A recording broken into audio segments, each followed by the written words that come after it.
Every Sunday evening, millions of Kenyans tuned in to Citizen TV, waiting to watch one of the most popular local dramas of all time, Mother-in-Law.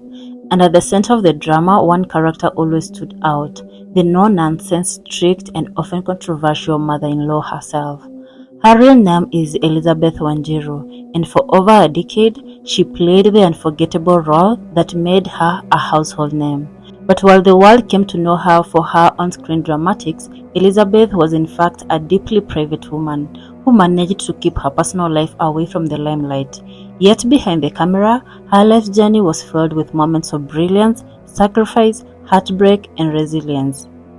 Elizabeth Wanjiru was born on July 12, 1945, into a family that valued education and discipline. She is the daughter of Apollos Mwangi and Zipporah, both respected individuals who instilled in their children the values of hard work and academic pursuit.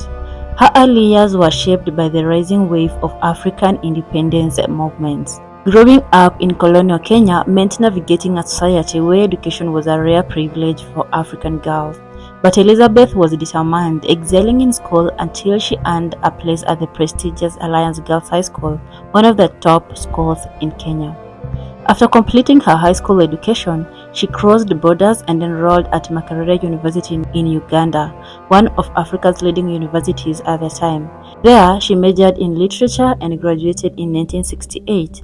Her love for books, drama, and education would become the pillar of her life. Before the fame, Elizabeth Wanjiru followed the noble calling of teaching. She began her career as a literature teacher, inspiring generations of students with her deep knowledge of African and English literature. Her teaching style combined strict discipline with a nurturing spirit, mirroring the same charisma she later displayed on screen. Her excellence in the classroom did not go unnoticed. She rose through the ranks to become a school principal, taking charge of shaping not just students but entire institutions. Elizabeth belonged to a rare breed of women at the time, educated, professional, and determined to make a difference. For many years, she juggled her responsibilities as an educator with her passion for the arts, staying active in drama clubs and cultural events. Eventually, when she retired from teaching, she smoothly transitioned into acting, proving that her talent extended far beyond the classroom. While studying at Makerere University, fate introduced her to a young, ambitious Ugandan student named Shem Bagaine. Like Elizabeth, Shem was also a member of the university's drama club. Their shared love for performance, literature, and intellectual discourse brought them closer together. Their bond grew so strong that even when Elizabeth later transferred to the University of Nairobi, Shem followed her. Together they helped start the drama club at University of Nairobi, planting seeds that will influence generations of Kenyan actors. Their friendship blossomed into romance and eventually marriage. They built a family together, raising children while navigating their professional careers. At the time, life seemed promising and their union looked unshakable. But the winds of politics soon swept onto their home.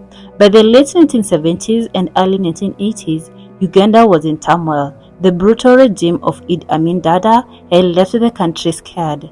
Shem, being ambitious and politically inclined, became deeply entangled in Ugandan politics.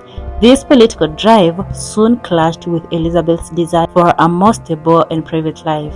In 1981, after 13 years of marriage, the couple became estranged. Shem left Kenya and returned to Uganda, never to come back.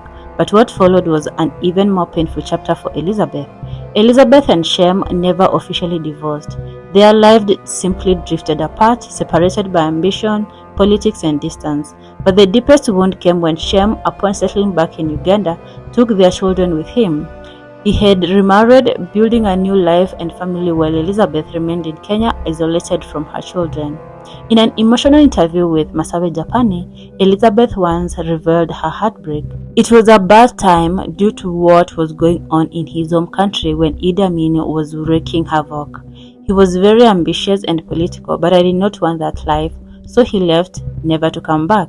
He never divorced, however, but remained estranged. When Museveni took over, he was asked back, and a very serious thing happened. He took our children with him. He already had another wife and kids. I now live alone as if I had no children of my own. Elizabeth admitted that her children rarely visited.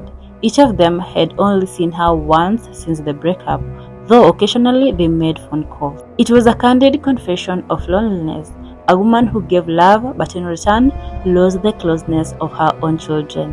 While her personal life was filled with loss, Elizabeth found solace in acting. She embraced her new career with vigor, joining Kenya's growing film and television industry. Her big break came in 2008 when Citizen TV launched Mother-in-Law. In the show, Elizabeth embodied the role of the strict, domineering matriarch, constantly clashing with her daughters-in-law. Audiences loved to hate her character, and she quickly became one of the most recognizable faces of Kenyan television. Her performance was so convincing that many viewers struggled to separate the actress from her character. Yet off the screen, Elizabeth was nothing like the ruthless mother-in-law she portrayed. She was soft-spoken, reflective, and deeply grounded in her faith. Through acting, she not only entertained millions, but also healed parts of her own soul, masking her personal pain behind the art of performance. Elizabeth's journey reminds us that even in the face of loss, betrayal, and loneliness, one can still find purpose, strength, and the will to keep smiling.